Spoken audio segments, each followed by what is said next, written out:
Hello, everyone, and welcome to Uncivil Law, where as always we learn through the misfortunes of others. I'm your host, Uncivil Law, a licensed attorney in both Texas and Virginia, and I want to provide a shorter video that summarized a 3-hour live stream I did yesterday where I did a fresh read of the Trump indictment as it was just coming down. So this video will be a condensed form of what I said yesterday. No new thoughts, but I thought I'd try to summarize things further. So top line issue is that Trump is in some serious trouble, at least it appears on initial inspection, based on my look at the thing. For example, when I looked at New York's indictment by Bragg in New York State, when that was brought by the New York District Attorney in Manhattan under New York state law, I saw a lot of deficiencies and I saw a lot of technical problems with the law. There were a lot of issues there that I thought this indictment isn't really going to go anywhere. And also with other past investigations that we've seen into Trump, that we've seen problems. They haven't gone anywhere. And so far, those indictments haven't gone anywhere, or those investigations haven't gone anywhere. That doesn't seem to be the case here. This one seemed to have some real teeth to it. There are some technical legal problems with two of the counts that I was able to spot, but as to the vast majority of the charges, there are no technical legal problems. So we might be able to beat around the edges on some of this stuff, but not in a way that's going to manifest a material difference in the law. The biggest charges that are here are the intentional possession, essentially. Intentional possession and intentional withholding of classified documents. The federal government appears to be using the intentionality element of this to try to get around the hypocrisy problem of how they've treated other people in the past or failed to treat other people in the past. For example, classified records have been found in other people's possessions, perhaps most notably recently, Mike Pence, Hillary Clinton, and even Joe Biden himself. But what they're trying to do to try to get around the hypocrisy problem is charging him under a slightly different statute. There is one statute that deals with just straight, well, the way the statute is written at least, deals with what seems to be strict liability. The statute itself, on its own terms, does not possess what's called a mens rea element. It doesn't possess an intent element. This was the charge that was most promising against Hillary Clinton. James Comey, at the time FBI director, read in a mens rea element, even though the statute didn't require it, which isn't a wholly irrelevant, a wholly improper thing to do, because mens rea, along with actus reus, the mental state and act, are so well understood in American law that even where the statute doesn't sometimes require it, we sometimes read it in. So the fact that the statute didn't itself call for a mens rea, but James Comey said it should be read to understood a mens rea, is not exactly a concept fully understood or fully foreign to American law. So that was that situation. Here, they're getting around that problem because they're charging him under a statute, they're charging Trump under a statute, which does require intent. So this particular statute does require them showing the mens rea, the intentionality. And what they're trying to do to show that intentionality is a couple different things. They're trying to show that he possessed the documents, that they wanted the documents. The federal government attempted to subpoena the documents or otherwise request the documents through a variety of channels. Donald Trump did not give them back in apparently a knowing way, at least according to the indictment, and that he communicated with his attorney in a way to say, let's not give over the documents and let's not reveal them, which again helps to show this idea of intentionality. He was doing it deliberately and doing it purposefully. He apparently, at least the argument goes, knew that these documents were the kinds of documents the government wanted and designed, at least based on the conversations with attorney, to not turn over these documents and otherwise inhibit that. So that shows that intentionality element, or that's where the US government is going. Of course, the issue of attorney-client privilege is going to be an issue that will continue to be litigated. So far, the attorney-client privilege has been obliterated by the government using what's called the crime fraud exception. So you can't communicate with an attorney regarding an ongoing or future crime or an ongoing or future fraud, right? You go to an attorney for past crimes, past frauds. You can't use the services of an attorney to facilitate ongoing or future criminal conduct. That's the crime fraud exception. So the judge allowed the attorney to testify at the grand jury under this exception. I'm not sure that this necessarily applies in this circumstance. The judge obviously ruled on that for the issue of the grand jury, but I assume that will be relitigated. But even without that testimony from the attorney for Trump, there is other information that suggest intentionality. For example, there is apparently, according to the indictment, a recording at which Donald Trump was aware the recording was occurring while he was being recorded. So there's no issue there. Aware the recording was occurring, in which he seemed to indicate that he was showing a person who did not have clearance information, security clearance information. And he said, at least in the conversation, that the information was in fact classified. So this idea that Donald Trump in fact declassified it through some mechanism, which has been unspecified, is somewhat countered by this remarks. This is always why, your own words will come back to bite you in the ass. Because this idea that Donald Trump maybe declassified the documents through some mechanism which hasn't yet been disclosed is undermined by this contemporaneous conversation, which was recorded, which occurred after his presidency. So at a time when he no longer had the ability to change the classification status because he was no longer president. And he seemed to indicate that he was showing material that he believed was still classified. He acknowledged that he no longer had the power to classify it. And he was revealing this information anyway. So there's that kind of idea that he knowingly, purposefully, intentionally possessed, disclosed, relayed, failed to turn over documents relating to national security information that he was not allowed to have in his possession, and perhaps disclosed it to people that are not authorized in some mechanism by showing it to them or otherwise. So that's all in the prima facie case of the government. Obviously, this is the government's recitation of events. It is susceptible to attack. We went over some of those attacks on some of the elements of this. For example, we talked a little bit about how we don't necessarily know what was in particular boxes, in particular pictures at particular times, right? We know, or if we take the FBI's word for it, at least, we know what the FBI found in the boxes when they conducted the search. But we don't necessarily know that those particular documents were in those boxes at a time prior to the search, or that because what's in boxes can obviously change. You can move stuff in and out of boxes. So we know that, we'll at least assume, that the documents were in particular boxes at the time the FBI searched. But those same boxes, assuming that we can individually identify them in prior photographs, we don't necessarily know what's in those boxes at those times. So there's a potential factual defense there, as to what documents were stored in what locations, right? They have pictures of boxes that are being kept in bathrooms and ballrooms and showers and all the rest of it. But what's inside those boxes at the time those photographs are taken is, of course, somewhat factually open to some debate. I don't really think this really goes anywhere in the end, because they can make the prima facie case, right? They can show that the boxes are full of the documents. Now, at the time of the search, they can show, let's assume they can say that this is the same box through some unique markings on the box in a prior photograph, and the jury is allowed to draw the reasonable inference that the documents were in those boxes at that time, because that is a reasonable inference the information has, right? It could be true, it could not be true, but it's a reasonable inference. So can they prove it? Well, yeah, they can let a jury draw that conclusion, and a judge will let them. So a jury could conclude that, it's not proven, or they could conclude the opposite because it's a reasonable inference that's available from the information that's available. So there's a lot of problems there.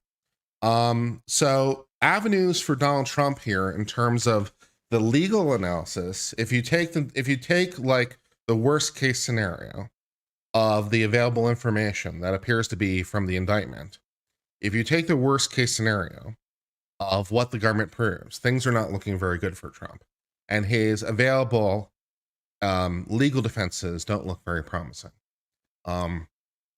He can't argue. He will be unable to argue that they were in fact declassified, because he has recordings that seem to indicate that they weren't declassified, and he knew that.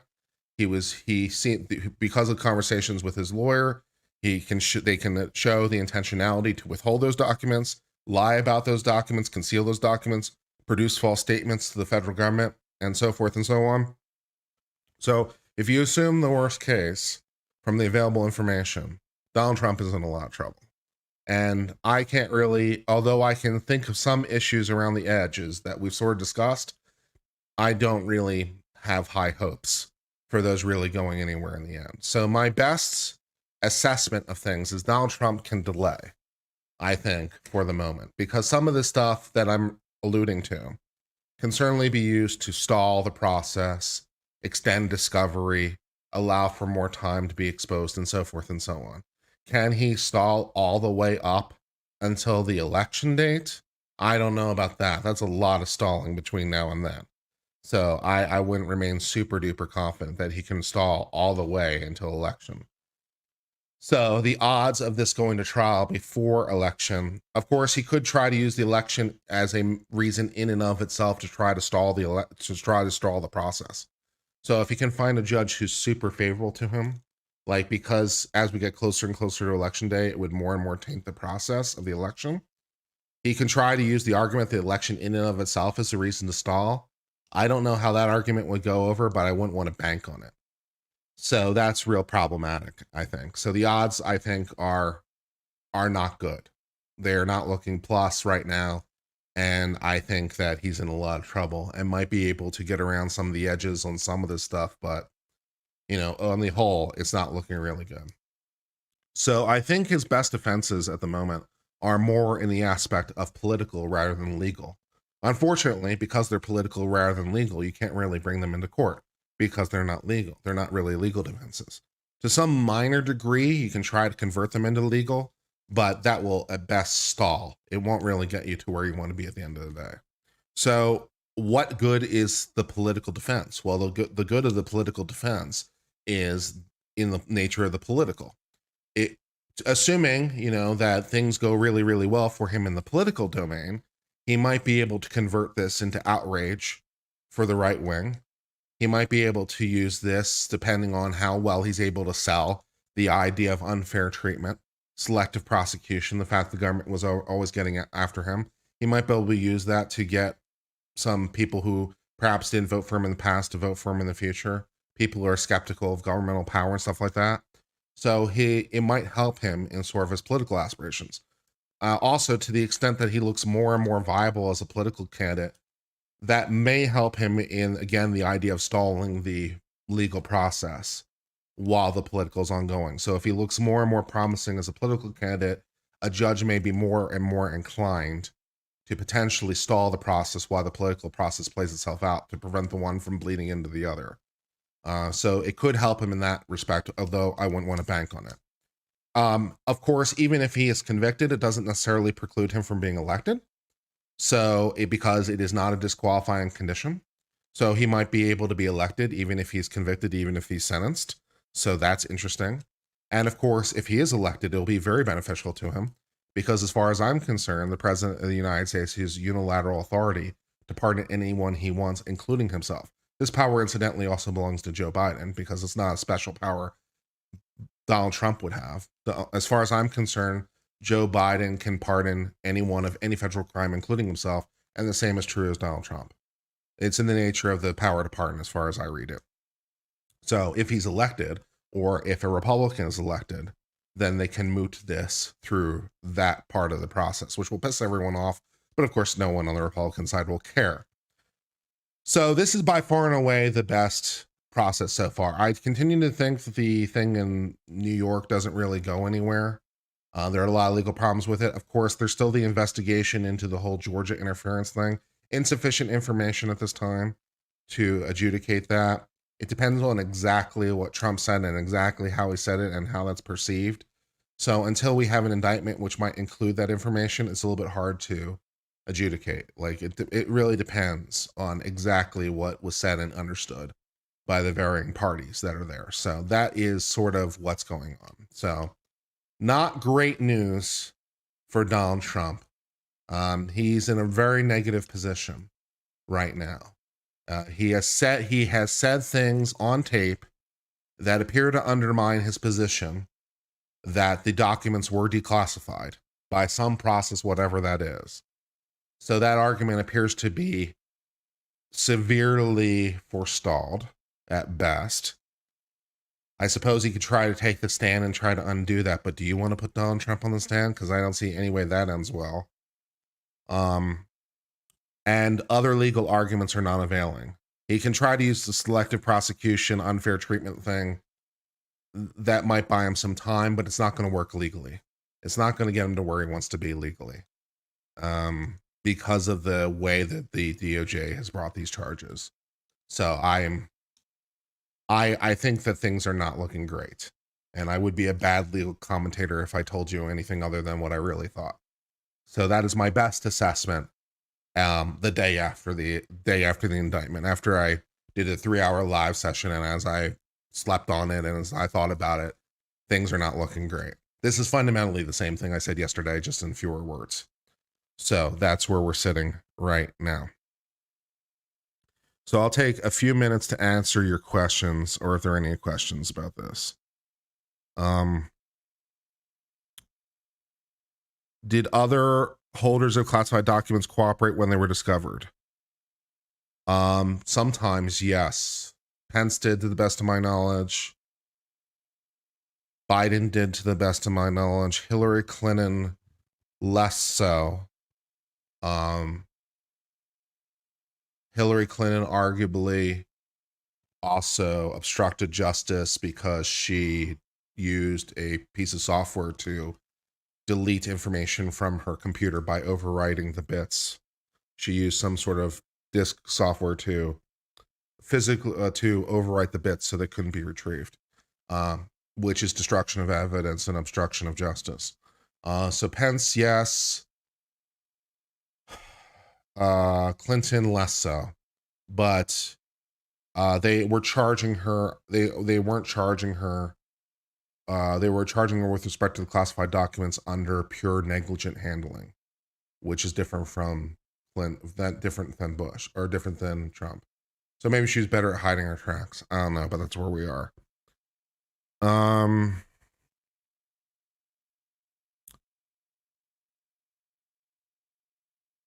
Would love if I represented Trump. Yeah, it's not going great. I don't know. I don't have high hopes here at the moment. You can try to attack the factual case. You get the evidence, you get the witness statements, you look for any edge you can. But the DOJ has a pretty good reputation as a prosecutor's office. They have a 99% success rate because, well, once you factor in plea deals, because they're very good at their job. They tend to be very small c conservative. They don't bring charges unless they've got it. That isn't, of course, always true. They do occasionally go outside the bends. But the DOJ as a whole, as opposed to the FBI, but the DOJ as a whole has a pretty good reputation, at least in my opinion. There have certainly been instances where I've been critical of the DOJ, but I wouldn't have a problem working for the DOJ personally. I think that they're a reputable organization. They've made mistakes. Everyone makes mistakes. But they're very reputable and very good at their jobs. And their indictments are to be taken seriously. And when they say things, they're to be taken seriously. And I take it seriously. Things are not looking great. So I'm not really sure what's going on that one.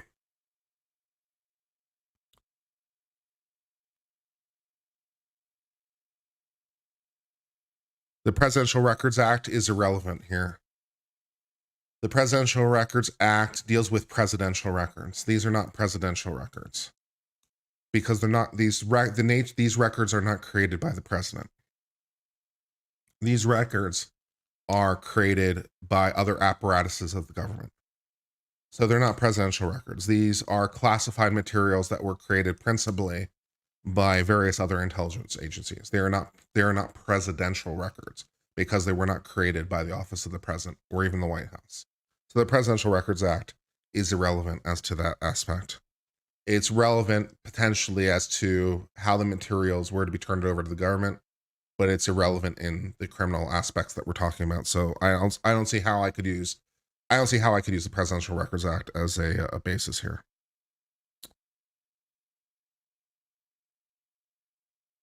Nalta, the chief of staff, body man's better. Yeah, the body man might flip and he might be available for various conversations. That certainly won't hurt as well. Worst case scenario is that Trump is looking at prison time. I think the top count is 20 years. I would imagine that he's looking at a couple years in prison, especially when all the counts are put together. It's not good news. I don't know how that works, incidentally, on a practical matter, because I haven't read every provision of federal law that carefully. So I don't know how that works with Secret Service protection or what the deal is there.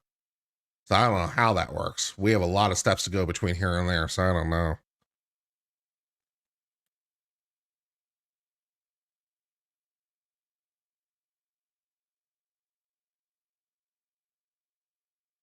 Yeah, the odds are not in his favor.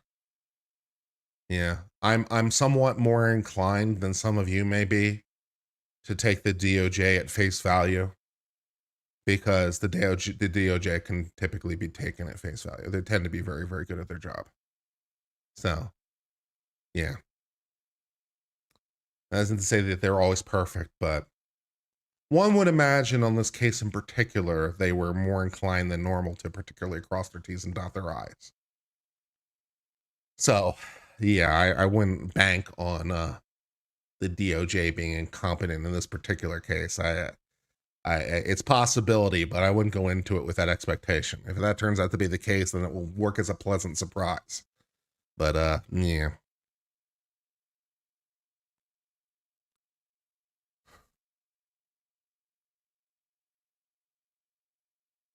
Yeah, unless the judge doesn't like him, which seems likely. Yeah, the judge, as always. But even if I were the judge, I don't know how much well, first of all, I don't know how neutral of a judge you think I am or not. Well, but let me put it to you this way. I'd like to think I'm a neutral judge, and I don't know that there's much I can do here. Like, yeah, it's not going well, guys. So, uncivil law may not necessarily give you the results that you were looking for. Neutrality in law and trying to be neutral in law, sometimes, yeah, it's not going great.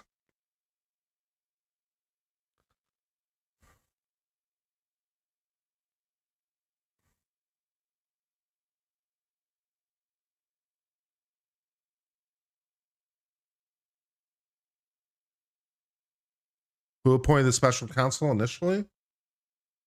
I don't remember who appointed the special counsel initially. I think, no, it must have been Merrick Garland. Yeah, it must have been Merrick Garland who appointed the special counsel. It would have to be, wouldn't it? Yeah. Merrick Garland is the attorney general, for better or worse.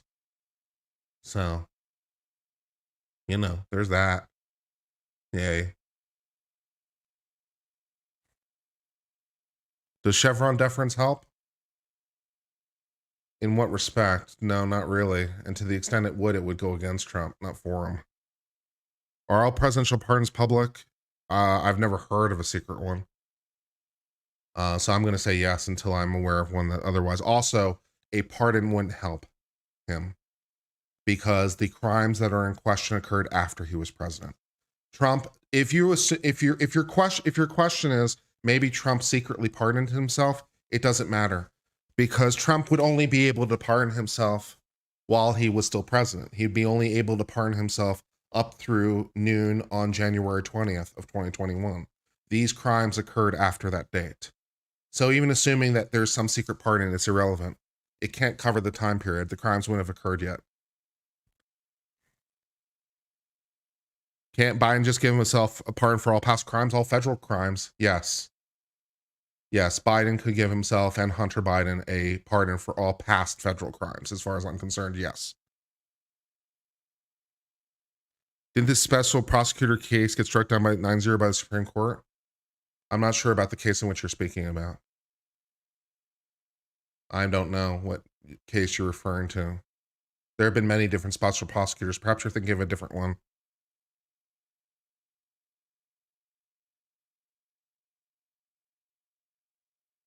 Well, I think the chances of Trump gets a suspended sentence, where I don't know what the hell happens if he gets convicted. I don't even begin to understand how that works in this scenario. So you're well past me. I don't even know. Maybe he gets time and maybe we sentence him to house arrest for years in Mar-a-Lago. I don't know how this works. This is a whole new world of territory.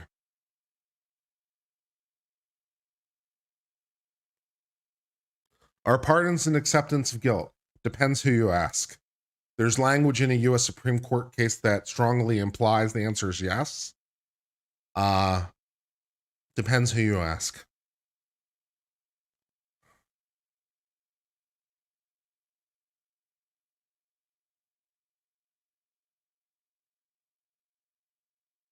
Does any of this affect his ability to run? No. Trump can still run. It doesn't matter if he's convicted, doesn't matter if he's sentenced, doesn't matter if he's serving time in federal prison. He can still be elected president. So he's got that going for him. That's nice. Which lawyers flipped on Trump? It's in the indictment, I think. But it's his personal lawyer. I don't remember the guy's name. And I don't know if it's exactly flipping. If, I'm sure that they tried to quash. It's not exactly flipping. They subpoenaed him. They subpoenaed him and he has to tell the truth, just like any other witness. You say attorney-client privilege, you argue about the crime fraud exception. If the judge says crime fraud exception applies, then you have to give testimony the same as anyone else. It's not exactly flipping. And I'm not sure he had a choice.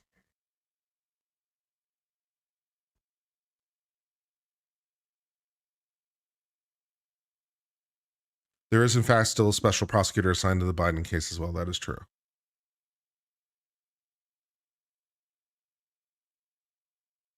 Secret Service must be with him. This means no prison. I don't know if that's what it means. I don't know if that's what it means or not. I don't know how that works. I don't pretend to know. Yeah, I don't know how that works. No one knows how that works. I haven't deep dived into the finer points of the law as it relates to Secret Service protection. So you got me on that one. I guess that's my quest, is to go deep dive into the law on Secret Service and figure out how that works. I don't know if anyone bothered to write in a proviso for this one or not. We'll see. Some judge might have to figure it out somewhere. It'll be exciting. The federal sentencing guidelines are merely advisory. The judge does not actually need to sentence him to custody. That's true. You are correct. None of the charges carry a minimum sentence. This is true. The federal advisory guidelines are exactly that, advisory. So yes, the judge could technically sentence him to no time no matter what happens, which is also a possible outcome. I mean, you still have the felony conviction, but no time is a possible outcome. I wouldn't want to bank on it.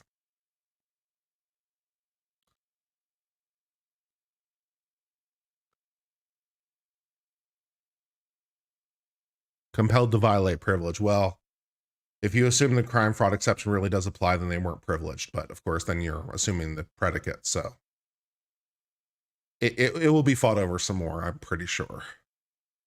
We got as far as being able to give it to the grand jury. We're going to fight over it some more, I'm pretty sure. When the Secret Service having to protect Trump in custody violates the Secret Service rights? Strictly speaking, no. Because just because they have to protect him doesn't mean that they're incarcerated.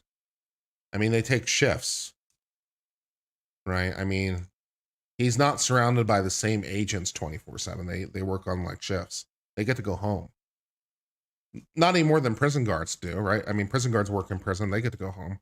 Doesn't violate their custody rights. So assuming that they have to continue protecting him in prison, and assuming that means the Secret Service themselves have to do it, no, it wouldn't violate their rights because, well, first of all, they could just quit.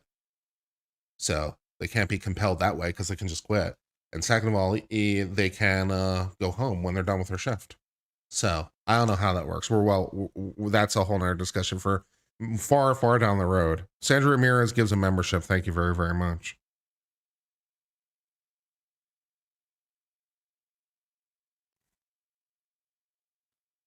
Yeah, I'm skeptical. I'm skeptical of the crime fraud exception in this circumstance. I think that's a viable ground to litigate. But ultimately, I don't think it gets you where you need to be. Because even if you win it, it doesn't. I mean, it's nice not to have that additional piece of evidence against you. But the federal government, as always, usually has you 8 different ways. Because that's usually how the DOJ rolls. They don't like to bring cases where like they only have one way to get you. They usually are coming at you 8 different ways. So if you win it, now they're coming only at you 7 different ways. Hooray. So can I win the issue? Yes. Will it matter? Do I think any of this is going to stick? Odds are not looking great.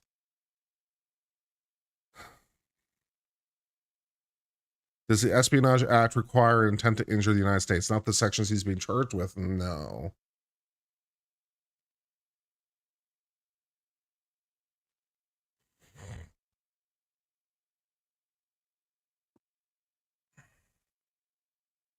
Where is the audio recording of him taken? I believe the audio recording in question was taken of him at Mar-a-Lago. If memory serves correctly, he was being recorded by someone who was writing a book or autobiography about him. Something like that. He knew he was being recorded in any event. I'm pretty sure it happened at Mar-a-Lago. So he knew about it. So the consent issue is, and also even though Florida is an all-party consent state, this is federal court. So I don't exactly know how that worked, but it doesn't matter. He had consent. So I'm not going to get into the finer points of whether Florida's all-party consent is actually required or not, because we can move past that issue.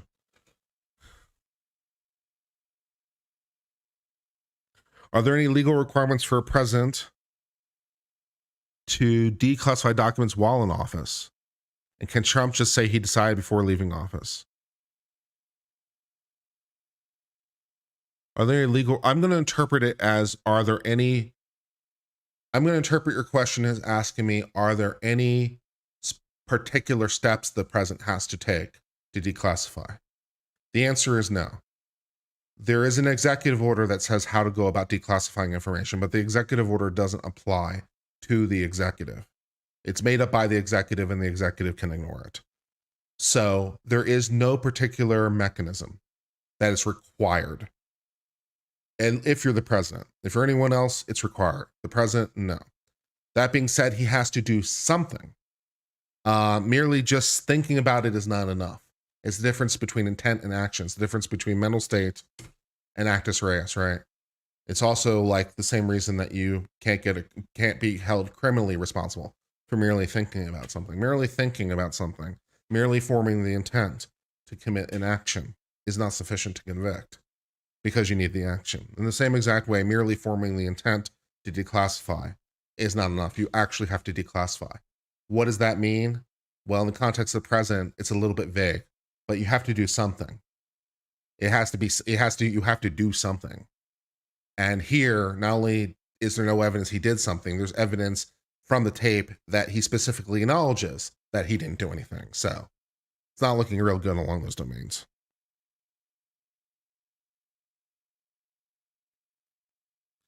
Angel says, thank you for a super chat. Thank you. That's very kind of you. I appreciate it. Yeah, it's huge in terms of awareness of law. It is for me too.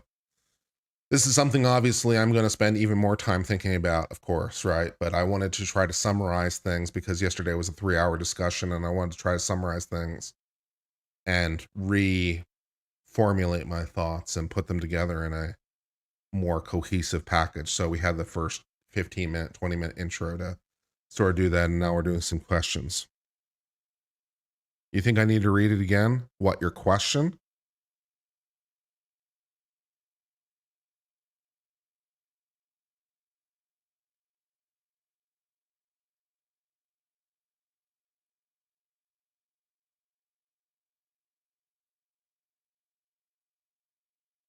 Or what? What am I reading again?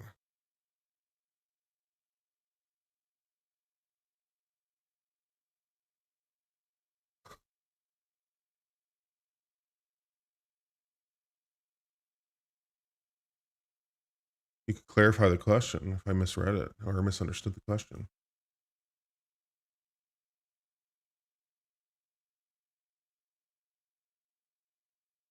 Baba Yaga is a member for 4 months. Thank you very much. Someone asked, she's a Trump employee, so conflict of interest. Who's a Trump appointee? Also, if it is, it would be in Trump's favor, presumably. Janel Vargas said, so you could favorably face time in Slammer? Yeah. Sky Ricky gave 22 Canadian dollars. Thank you very much.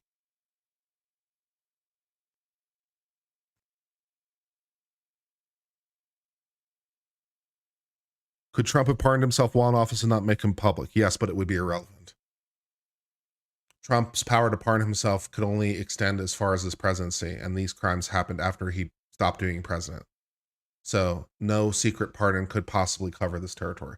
Unless, of course, Biden secretly pardoned him. But do you think that happened?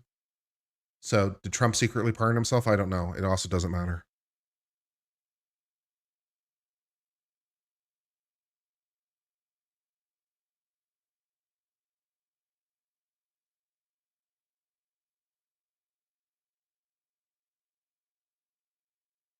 Take a look at Karen Gilbert. I don't know who that is.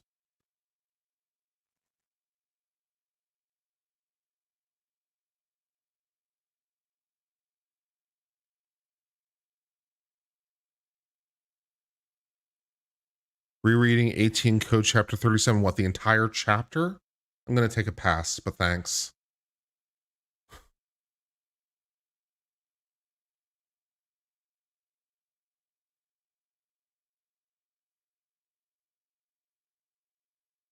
Isn't it possible the same protection while in prison so he can't be put in prison? I don't know. I honestly don't know.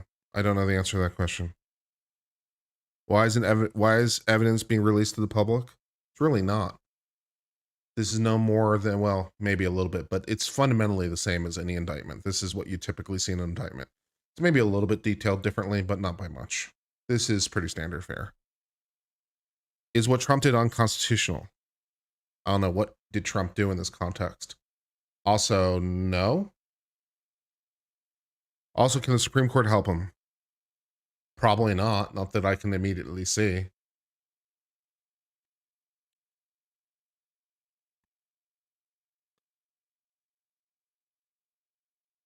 If Biden pardons him, that go to my question about accepting guilt and not holding office. Biden pardoning Trump would not preclude him from holding office.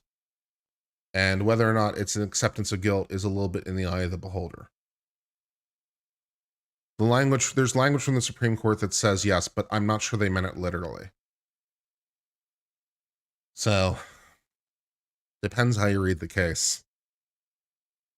I think it's also a bit of an academic exercise to say whether or not it's acceptance of guilt, but that's just me. Karen Gilbert is a special DOJ handling up the case. Okay.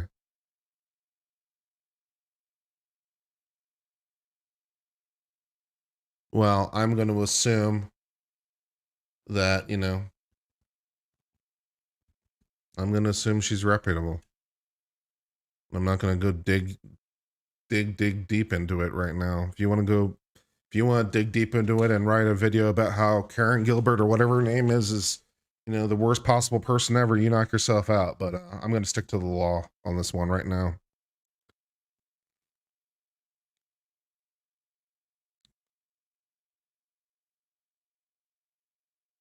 Could Trump ask for trial by judge rather than jury trial? I forget how that works in the federal system as to whether or not the DOJ would have to agree.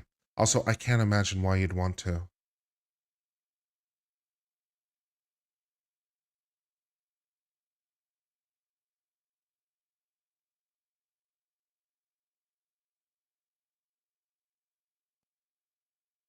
Fob444 says, do you think he can get a fair trial, and how would they select a jury of his peers? The same way they do every other way. They just do a big voir dire. It would be like the biggest voir dire of all time. So the way that they select normal jurors, they send out summons to a possible group of people. They have them answer some questionnaires, and you whittle down and whittle down and whittle down. In high profile cases, you just do more of that. It'll be like the biggest voir dire ever. Send out like 2,000 summonses or something ridiculous. Also, depending on how we're going to deal with the classified information, we may have to even get further than that to like try to get people that will be suitable for that purpose. So that could be fun. Right now, the trial's being held in the Florida Southern District. He's probably more likely to get a fair jury in the Florida Southern District than, say, for example, the Northern District of Virginia or DC, or New York. So, given the possible places that this case could theoretically be brought, right now he's probably in the most favorable jurisdiction that's available to him.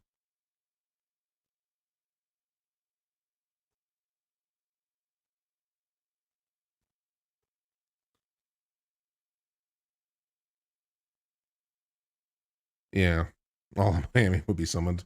Miami's pretty big. I don't know if we need all of Miami, but I understand your point.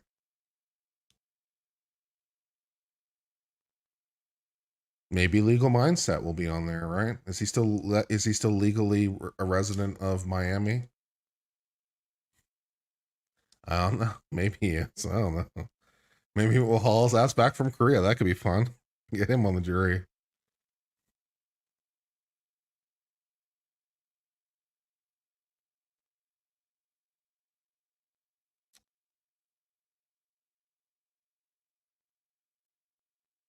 Being convicted would impede his ability to hold clearance.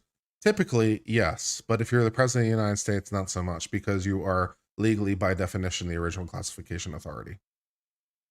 So yes, being a convicted felon would normally be really, really bad when it comes to your ability to get a security clearance. However, if you're a convicted felon who manages to get yourself elected president, don't worry about it, because you are the classification authority. So all you have to do is give yourself permission. It's great.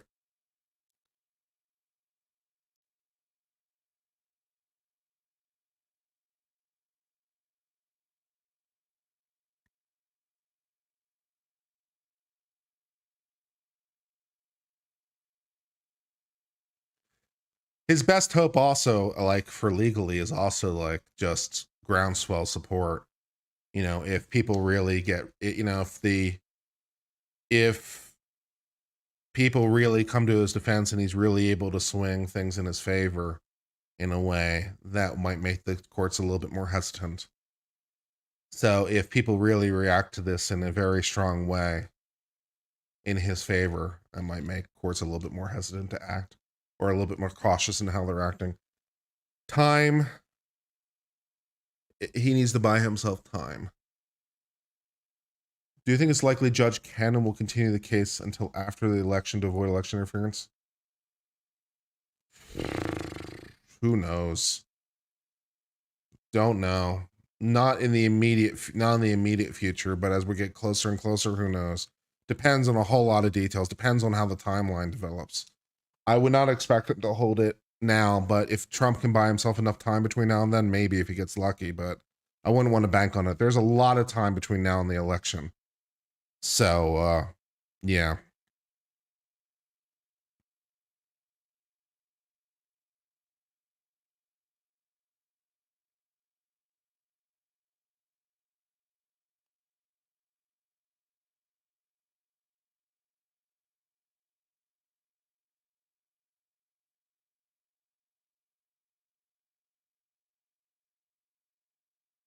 Yeah.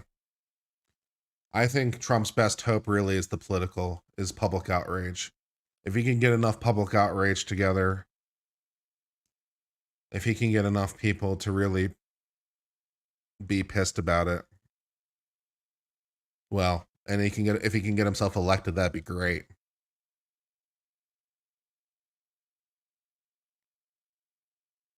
I agree, Rex. It's a very, very long time to push it. Yeah, that's tough to push it that far. The federal government is not normally known for pushing things that far. That's a long time to push it. Yeah, I wouldn't bank on my ability to do that. If he's reelected, he could pardon himself. That's true. Or any Republican for that matter. Or any Democrat for that matter. Any president could pardon him. Maybe Biden will unexpectedly pass and Kamala Harris will pardon Trump. She seems like a strong Trump supporter. Yeah. Yeah. Yeah.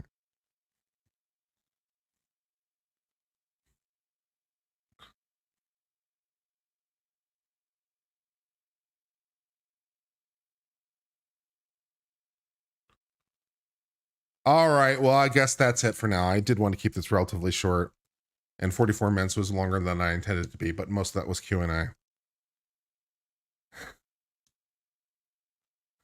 Yeah.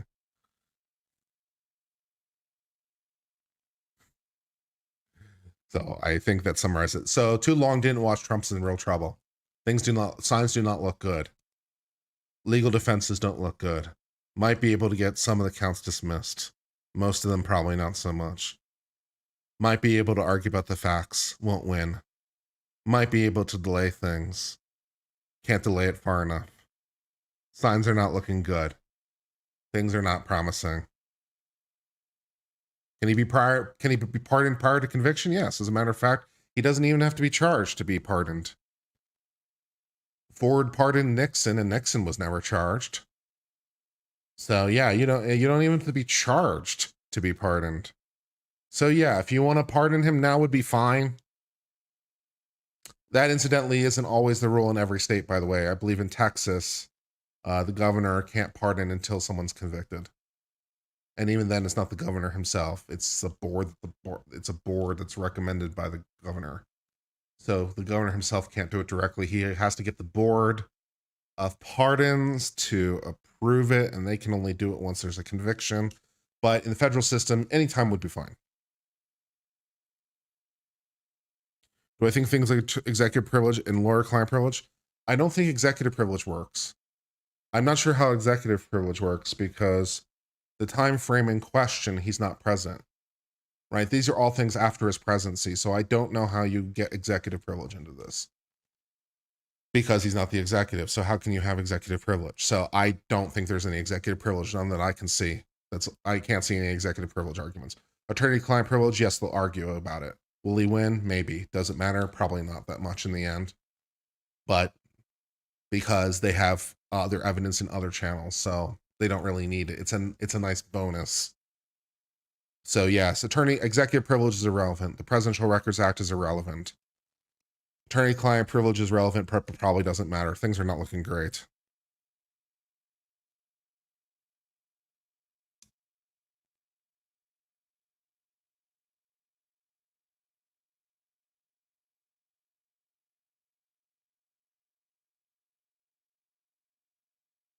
I don't think you can be pardoned before committing the crime. I'm not sure that's true.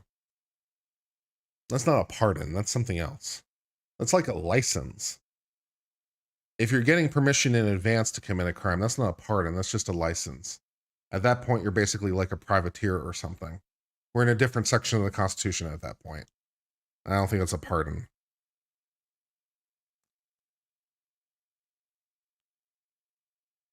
Thank you, Jim. That's very kind of you. In fact, I think I have to go. So I was planning on going to a comedy show. Great. I'm going to a comedy show, like right now. I have to leave right now because I have to be downtown in a half hour, and that's about how long it takes me to get there. So I'm going to sign off. I'm going to go see an improv show right now. So I like improv. I do it on Monday nights. Today's not Monday, but I'm just going to go watch one because I like watching them too. I hope you enjoyed this show. I enjoyed participating in it. I've been Uncivil Law. Until later, my friends, I hope all's well. Cheers, my friends, and goodbye.